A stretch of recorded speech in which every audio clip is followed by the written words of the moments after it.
Assalamualaikum warahmatullahi wabarakatuh. Selamat datang di kelas fisika.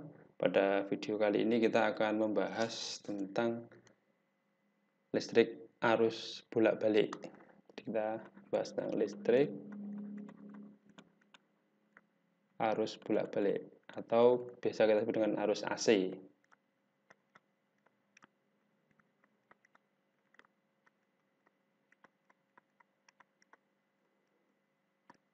Nah, baik. Untuk listrik arus bolak-balik, ini adalah listrik yang dihasilkan dari generator yang pernah kita bahas di materi tentang induksi elektromagnetik, yaitu pada GGL induksi yang dihasilkan karena perubahan orientasi. Jadi listrik AC atau listrik arus bolak-balik ini dihasilkan oleh generator.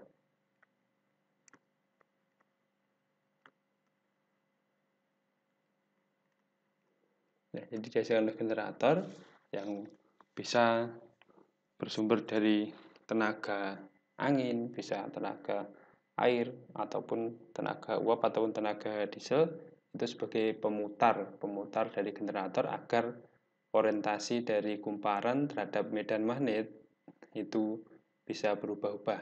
Nah, persamaan pada GGL induksi yang dihasilkan oleh generator, kita ingat kembali bahwa pada generator, misalkan di sini ada, saya gambarkan ulang generatornya. Ini ada magnet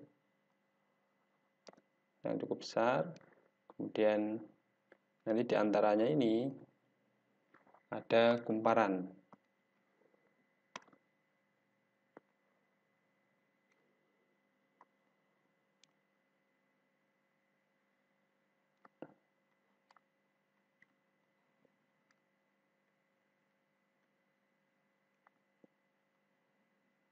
Nah, ini kemudian di antara magnet ini, jadi misalkan ini magnet kutub utara, kutub selatan, kemudian di antaranya ini ada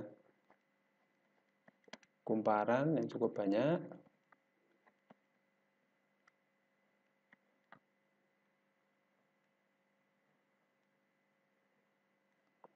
Ini saya gambarkan garis berulang-ulang, berarti menyatakan kumparannya banyak.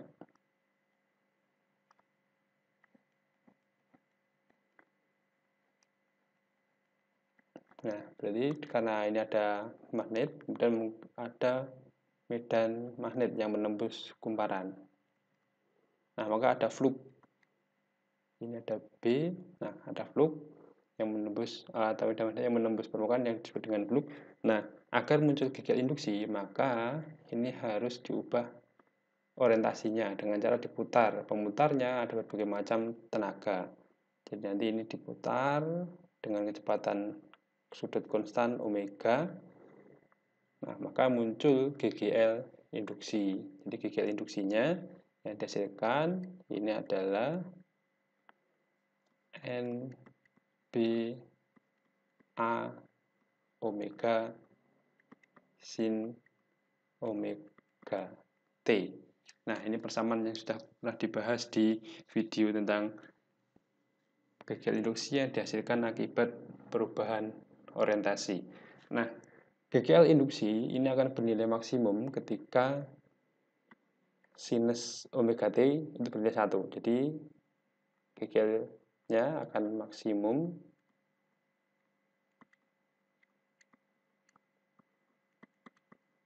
jika sin omega T sama dengan 1. Nah, sehingga kita bisa beroleh GGL maksimum itu adalah ketika NBA omega, sin omega T-nya adalah 1. Jadi NBA omega ini adalah GGL maksimumnya, sehingga persamaan epsilon NBA omega sin omega T ini nanti bisa kita ubah bentuknya. Di GGL pada generator ini bisa dituliskan sebagai epsilon maksimum. Nah, ini kalikan sin omega T ini ya.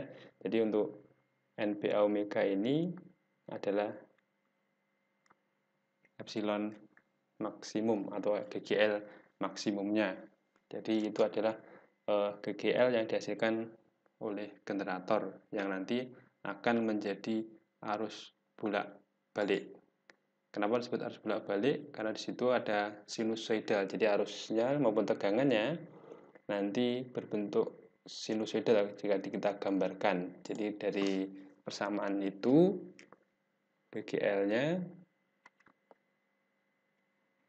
ini adalah epsilon M kemudian sin omega T. Nah, maka kalau kita tuliskan dalam bentuk tegangan untuk persamaan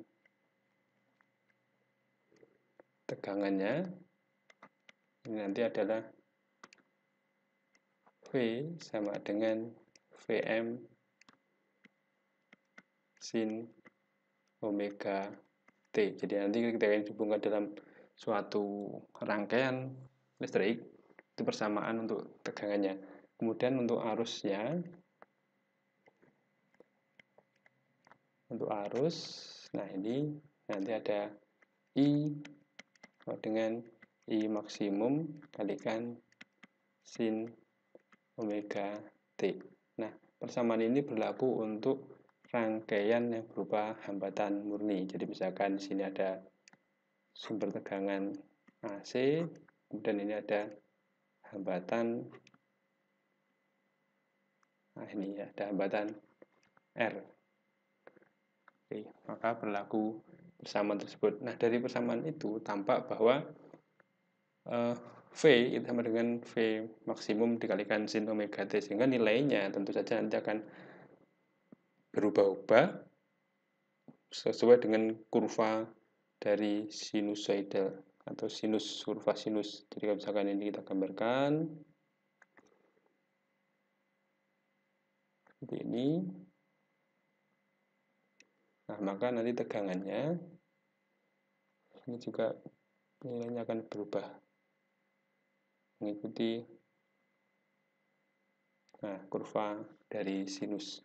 Jadi misalkan di sini adalah untuk nilai V, di sini adalah T untuk setiap saat, maka dia akan berubah, atau ini omega T juga boleh, dan ini adalah nilai maksimumnya Vm, kemudian di sini adalah min Vm. Bagaimana dengan arusnya? Maka arusnya nanti juga sinusoidal seperti dengan persamaan itu. Kurva sinus. Nah, maka nanti di sini ada I, di sini adalah misalkan omega T,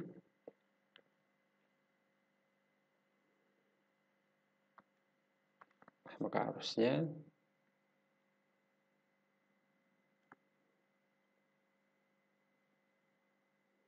nah ini. Jadi nanti di sini adalah IM, ya gambarnya kurang pas ini ya.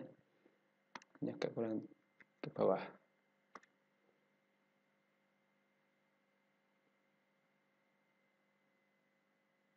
Nah, kurang lebih seperti ini.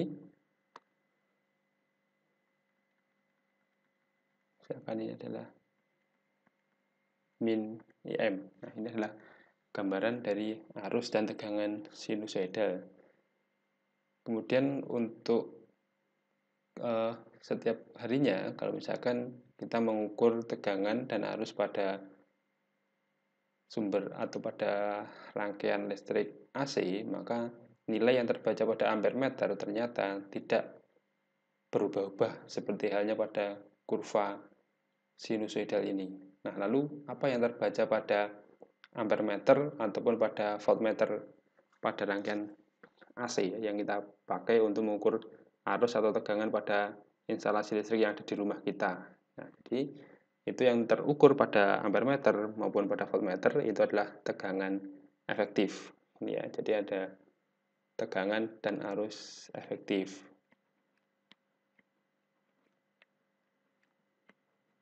Dan arus efektif. Jadi ini adalah tegangan yang terbaca pada alat ukur. Tegangan dan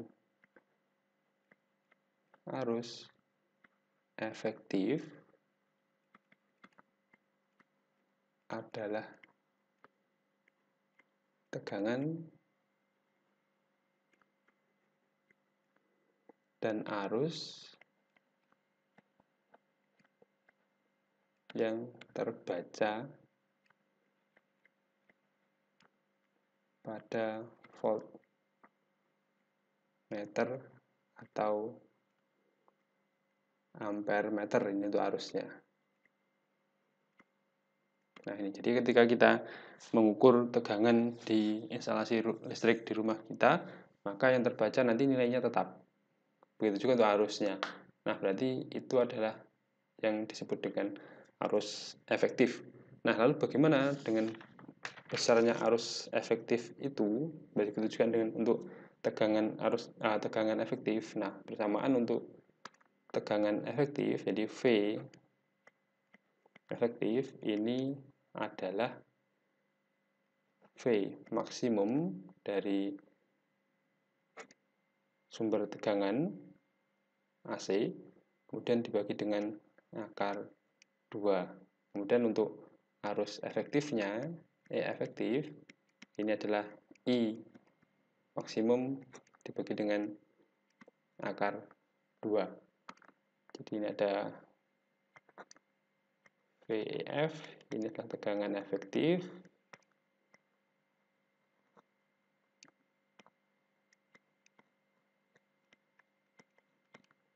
Satuannya volt, kemudian Vm, ini adalah tegangan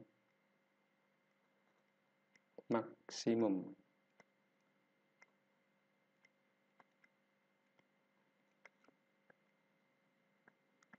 Kemudian untuk I efektif, ini adalah arus efektif, satuannya ampere. Kemudian IM adalah arus maksimum. V, satuannya ampere. Nah, kemudian pada pembahasan kita nanti untuk menyatakan nilai atau menggambarkan nilai dari tegangan maupun arus, maka perlu penggambaran menggunakan diagram fasor. Jadi diagram fasor itu adalah diagram fase vektor yang menyatakan nilai dari arus maupun tegangan dalam rangkaian AC. Jadi ini saya kenakan namanya diagram fasor. Nah, fasor ini berasal dari fase vektor.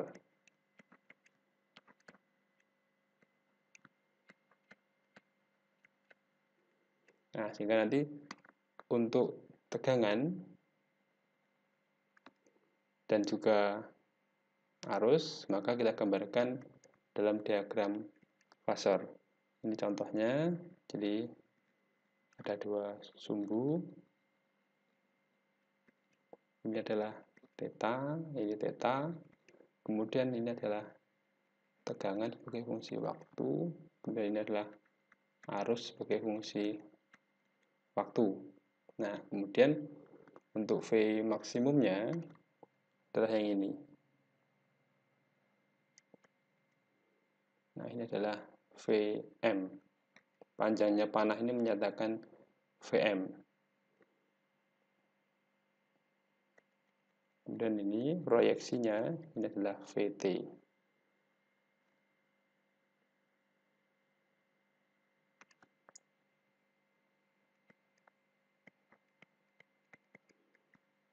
Dan sudutnya, sudut fasenya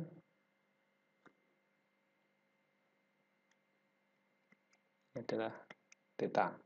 Nah, begitu juga untuk yang arus, maka untuk yang arus listriknya, ini nanti misalkan harusnya sekian, ini adalah I M, kemudian bagian ini adalah I T.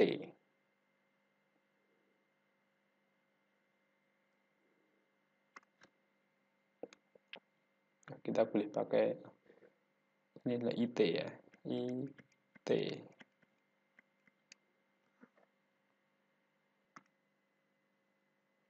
Nah, ini adalah gambaran dari diagram fazor nanti ketika mengekspresikan nilai dari